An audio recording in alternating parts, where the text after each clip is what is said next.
this video, we are going to explain what a blockchain is in very basic terms.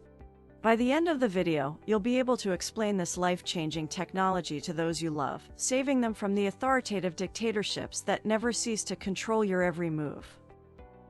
Nevertheless, we don't really discuss politics on this channel, mostly just ideas, so let's get into it. What is a block? In terms of cryptocurrency, a block is just a bunch of data. In fact, the data could be almost anything, but usually it's just a collection of records.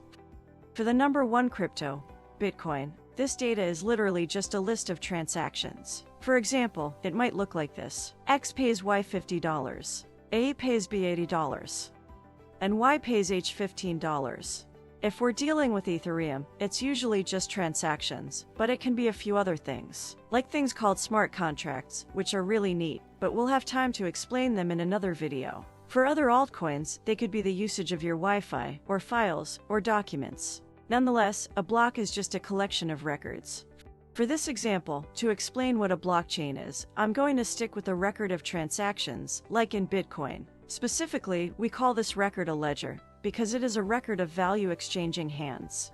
Now, one thing you need to know is that blocks do have limits, and they can only have so many transactions in them. So, we have to keep adding more blocks. For our example, Bitcoin has an average of around 1,500 transactions in one block right now.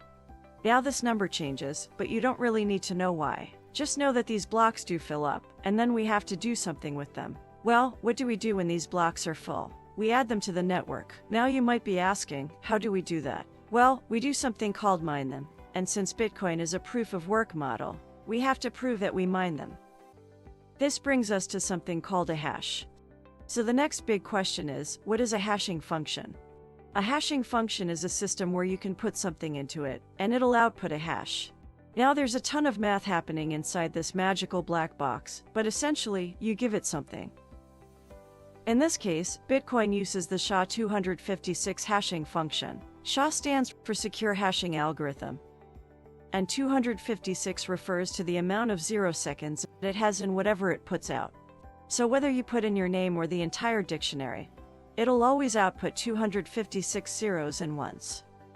Now, our computers are smart, so they convert these 0 to 1s to letters and numbers. And it is a complicated process and could be a video on its own. But essentially, with hashing functions, you need to know three main things. Number one, you can't find the input of a hash.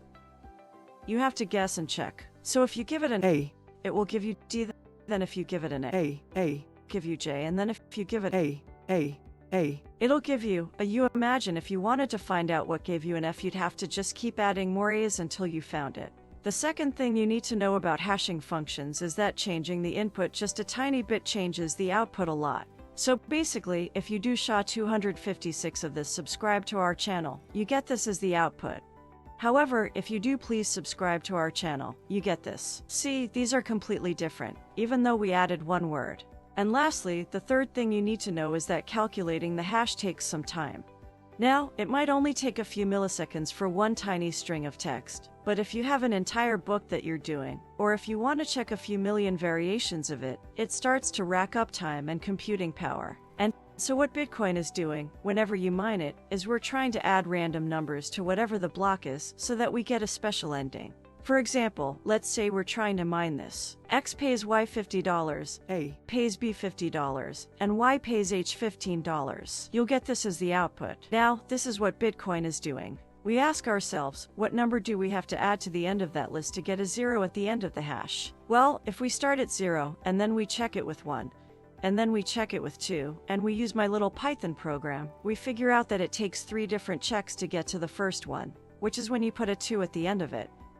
Now, let's make it a little harder. Let's try 20 seconds at the end of the hash. After running my little Python miner, we figure out it takes 438 tries until you hit the first hash that ends with 0. And lastly, just to drive the topic home, that it takes a lot more time to find these hashes, let's look at how many times we have to guess for it to get 5 zeros. If we run the program, we get a huge number. So as we look for more zeros, it takes a lot more time to check it. And essentially, Bitcoin is looking for a lot of zeros. And computers all around the world and mining farms are mining a way to find the right number. When they do, we say that that block is solved and verified. but we'll get into that in a little bit. The next thing to know about a blockchain is that it is decentralized. Now, this doesn't have to be really confusing. So think about it like this. Centralized means one person controls it. For example, your grades in high school. Only your teacher had access to add in your grades or change it. Decentralized means that more than one person can have access to look at and change your grades. Imagine if all of your classmates were allowed to look at the answers on the test and give you a grade based on your papers and your tests. Imagine if they could vote on what grade you got instead of just your teacher. Now this is essentially what decentralized means. Instead of one person having a list of all the Bitcoin transactions, literally anyone who wants to can have them and look at them. And not only that, because this is the important part, anyone can mine and actually vote on the blockchain. This means they can say, Bill really did pay John 50. Or they can make fake transactions and say, John paid Bill all of his money. So you might be asking, how do you make sure that someone doesn't make a fake transaction and spend all of my money? Well, that's a problem that is solved by using asymmetric encryption with cryptocurrency wallets. It's a little confusing, and we just finished a few videos on it, so you should go check those out after this video. But, bringing us back to what decentralized means, that begs the question, why would a group of teenagers want to look at your papers and tests? Even more so, why would they want to spend a lot of time looking at them and then grade the tests? Well, in this analogy, they would be paid to.